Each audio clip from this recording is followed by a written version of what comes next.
Buah noni yang di Indonesia dikenal dengan nama buah pace atau buah mengkudu, kaya polisakarida dan ragam vitamin lainnya. Hai Sobat Sinergiku, jumpa lagi dengan Rini, Sinergiku. Perlukah kita konsumsi noni yang banyak plusnya? Dan apa efeknya pada tubuh? Yuk kita temukan jawabannya pada webinar dengan Dr. Prapti Utami. Jangan lupa subscribe, like, dan share komen kalian ya. Salam sehat sinergiku. Di dalam kehidupan kita sehari-hari, kita bisa mengkonsumsi noni dari sisi sehatnya pada kasus-kasus pada nyeri menstruasi. Karena di awal saya mengatakan bahwa senyawa kimia di dalam noni itu bisa mengurangi nyeri atau analgetik. Begitu juga untuk kasus obesitas. Nah, obesitas ini adalah peradangan yang kronis ya Bapak Ibu ya. Orang yang obes itu radang, sudah kelihatan lebih besar daripada seharusnya, tetapi sebenarnya prosesnya sudah kronis. Dari hal yang sederhana, dari peradangan tersamar, jadi kelihatan, jadi nyolok mata, kelihatan seperti itu ya. Kemudian tekanan darah tinggi. Tekanan darah tinggi ini sangat baik dibantu dengan noni, karena nanti ada slide berikutnya yang bisa menolong kita ya. Kemudian ada infeksi saluran kemih, batu empedu, kemudian hepatitis dari anti infeksinya ya, kemudian anti diabetes dan ketombe. Kenapa kok ketombe? Gitu ya, karena ketombe ini juga berasal dari apa Bapak Ibu? Kadang-kadang jamur ya. Nah, sehingga noni yang tadi anti jamur itu bisa menolong kasus ini. Nah, ini dia Bapak Ibu yang tadi dikatakan oleh saudara-saudara kita, nenek moyang kita di kepulauan di Polinesia, bahwa noni itu dipakai untuk keseimbangan tubuh supaya harmonis. Aplikasinya adalah di sini, bahwa noni mensupport sistem endokrin. Ini saya tidak secara spesifik, saya akan mencoba untuk memberikan gambaran dulu bahwa pusat dari endokrin adalah di otak ya. Ada hipotalamus yang mengatur tiroid, yang mengatur growth hormone, yang mengatur informasi-informasi di dalam bagaimana supaya ginjal mengatur tekanan darah dan sebagainya. Kemudian mengatur pola tidur, growth hormone, tiroid, kemudian follicle stimulating hormone. Kalau misalnya perempuan adalah mengatur menstruasi, ini tiroid, lalu ini timus ya. Timus ini akhir-akhir ini menjadi trending topik karena menjadi perhatian ketika ada entah itu slide, entah itu video yang menolong kita untuk meningkatkan daya tahan tubuh dengan menekan dada seperti itu ya, tapping. Nah, ketika di tapping sebenarnya timus itu ada di cekungan leher bagian tengah ya, sebelum dada. Itu ada cekungan, di situ adalah timus. Kemudian ada yang menolong untuk kita bisa ketuk-ketuk di tulang dada untuk merangsang antibodi kita keluar seperti itu ya. Seperti yang kemarin minggu lalu saya cerita tentang sel T dan sel B yang mengeluarkan antibodi. Nah, timus ini bisa dirangsang supaya antibodi kita kuat untuk menghadapi virus yang bertebaran di luar sana.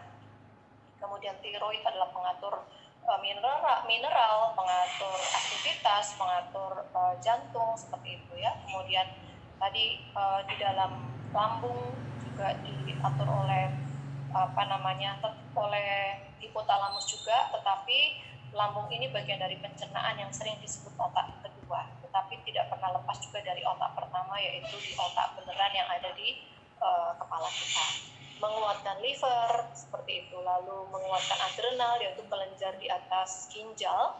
Inilah yang mengatur segala sesuatu yang terkait dengan tekanan darah ya, ada hormon yang dikeluarkan. Dan ginjal yang mengatur sirkulasi air, kemudian ovarium terkait dengan nyeri haid, kemudian testis seperti itu ya, yang terkait dengan hormon yang ada pada laki-laki.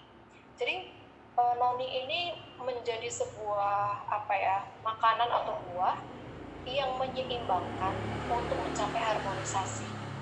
Menarik sekali ya, karena memang Natrium statement itu dipakai oleh orang-orang Polinesia dengan keterbatasan pengetahuan dan jauh dari teknologi, Mereka begitu paham dengan makanan-makanan yang sehat, tentu bukan hanya noni saja, yang akhirnya setelah diteliti ternyata berkorelasi dengan banyak sekali hal yang terkait dengan keseimbangan tubuh kita.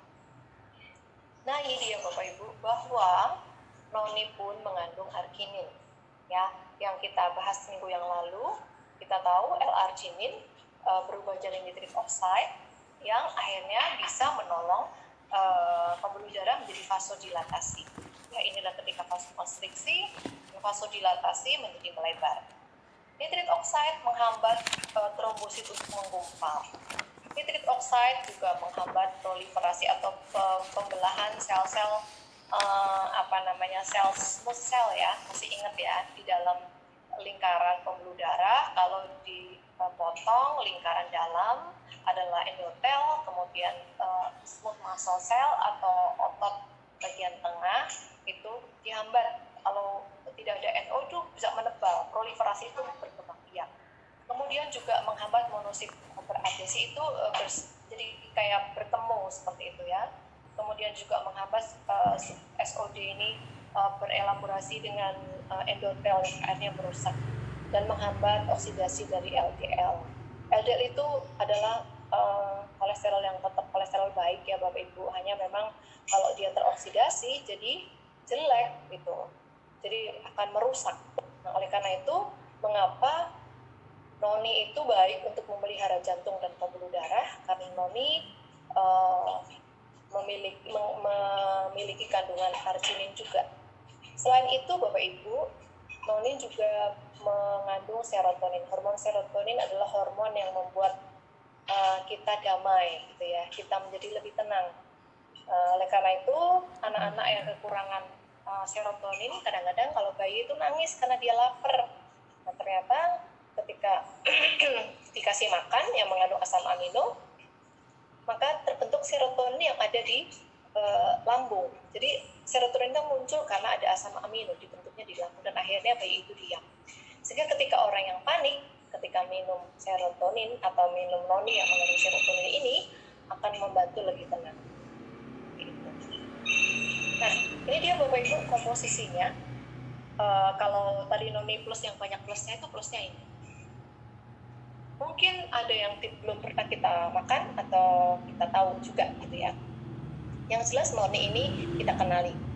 Kemudian ada grapes concord ya, ini anggur ya. Kemudian Aronia melanocarpa, apple, kemudian Vaccinium myrtillus, kemudian Vaccinium angulus, lalu Camellia sinensis kita tahu. Ini adalah Punica granatum, adalah delima, raspberry merah. Nah, nanti kita bisa lihat ketentu di dalam satu botol noni. Sehingga ketika kita mengkonsumsi noni itu sudah penuh dengan antioksidan dan polisakarida. Oleh karena itu, ketika kita memiliki pemahaman yang tahu ingredient yang kita konsumsi dan dari mana ingredient itu adalah dari buah-buah ini, maka kita bisa lebih bisa bercerita kepada diri sendiri dan bercerita kepada orang lain manfaat dari si noni ini. Ya. Nah, tadi anggur concord atau Vitis vinifera mengandung proantosianin. Antosianin ini adalah antioksidan yang berwarna ungu. Ya, jadi proantosianin. Kemudian flavinol dan flavonoid. Flavonoid ini adalah hampir semua tanaman atau buah dan sayur yang bersifat antiinflamasi mengandung flavonoid. Kemudian raspberry merah mengandung antosianidin, mirip-mirip ya. Kemudian katekin dan quercetin. Quercetin ini juga termasuk zat kimia atau zat fitokimia yang sangat baik untuk menghambat pertumbuhan tumor. Kemudian fenolat, kemudian daun teh hijau atau Camellia sinensis, di Indonesia ada ya, yaitu kandungan katekinnya. Kemudian buah apel, jenisnya spesiesnya ada Malus pumila, kaya akan polifenol, anti radang juga. Kemudian blueberry, Vaccinium angustifolium, mengandung vitamin C, katekin, quercetin, resveratrol, dikenal juga untuk memelihara kesehatan mata, sistem saraf dan peredaran darah. Jadi masing-masing kandungan di dalam noni ini memang memiliki keunggulan yang diambil saripatinya seperti itu. Kemudian ada blueberry, lalu ada delima yang mengandung tanin dan bilberry atau Vicinium myrilletus yang mengandung antosianin, tanin dan polifenol. Jadi semua itu digabung jadi satu, antioksidan digabung jadi satu, sehingga bisa menghasilkan nutrisi yang sangat baik untuk menjaga kesehatan kita. Nah ini untuk saran penggunaan, kocok dahulu sebelum dituang. Seperti tadi awal saya mengatakan ya, kocok dahulu sebelum dituang, bisa diminum 1-2 kali 30 cc. Tentu ini terkait dengan kondisi. Seperti tadi saya bilang, bahwa efek dari noni itu bisa menurunkan tekanan darah atau bersifat hipotensi. Oleh karena itu, akan lebih baik kalau kita tahu diri dulu, ya. Setiap kali saya selalu mengingatkan sebelum kita mengkonsumsi apapun, kita mesti tahu diri dulu, ya, supaya kita tahu dan kita paham apa yang akan kita konsumsi. Dan selalu ingat Bapak Ibu bahwa produk kita untuk membantu menjaga daya tahan dan memelihara kesehatan tubuh. Ingat selalu kita ada di sisi sehat. Tapi memang realitanya Bapak Ibu akan bertemu dengan orang-orang yang sakit. Bagaimana kita bijaksana menolong mereka supaya mengerti apa yang sedang terjadi. Bagaimana caranya? Ini dia Bapak Ibu, ya.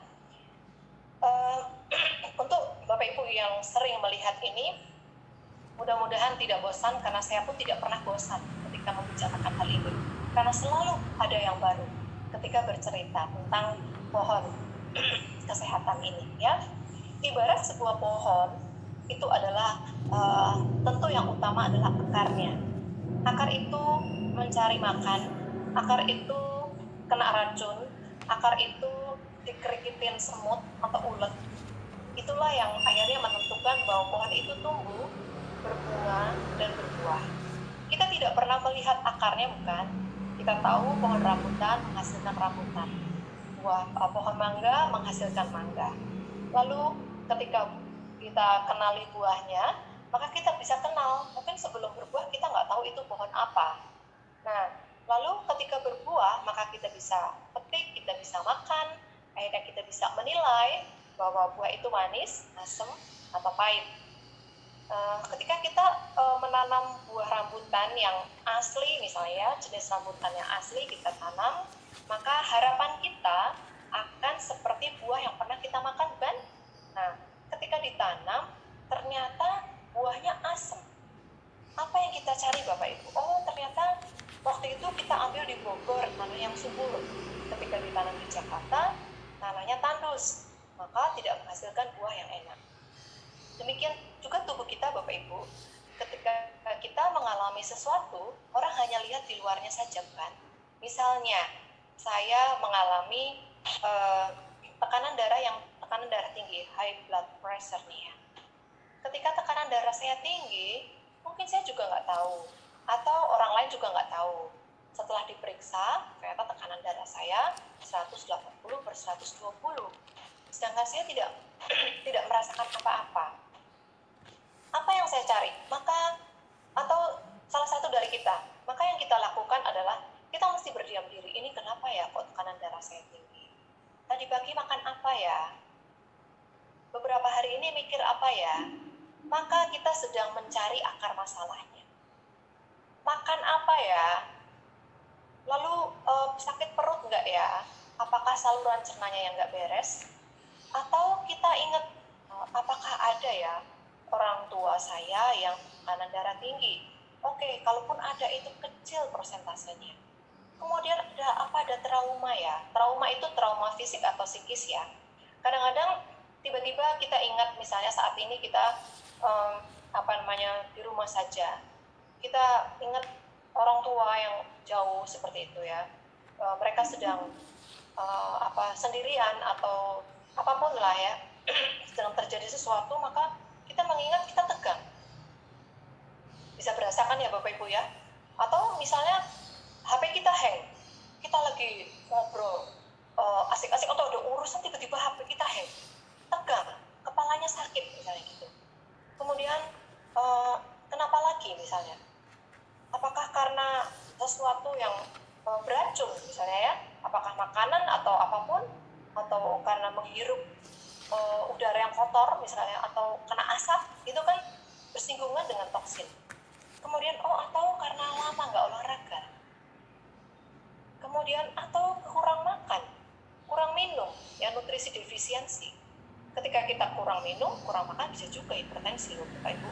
Ternyata kita kekurangan magnesium, hanya kalsium saja yang tinggi atau natrium saja yang kita makan, maka tidak terjadi relaksasi. Atau saya ada masalah dengan tetangga, dengan teman kerja, dengan pasangan, dengan anak-anak, dengan orang tua, bisa menyebabkan high blood pressure. Kemudian terjadi gangguan tidur. Ada apa nih?